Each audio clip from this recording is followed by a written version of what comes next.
Doctor جمیل جالبی کی تعریف سے چند معروضیاں۔ مثنوی خوف نامہ نظامی کی ہے۔ میرا جی شمس العشاق کی شاعری کا موضوع تصوف تھا۔ خوش نامہ، خوش نغز اور مفرح الکروب شہادت و تحقیق ان کی نظمیں ہیں۔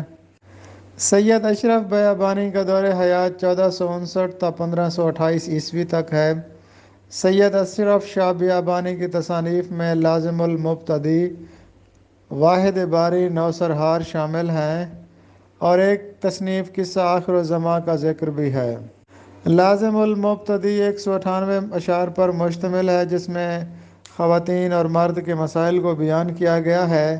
مثنوی نوسرہار 1503 کو لکھی گئی اور اس کا جو موضوع ہے وہ واقعہ کربلا ہے۔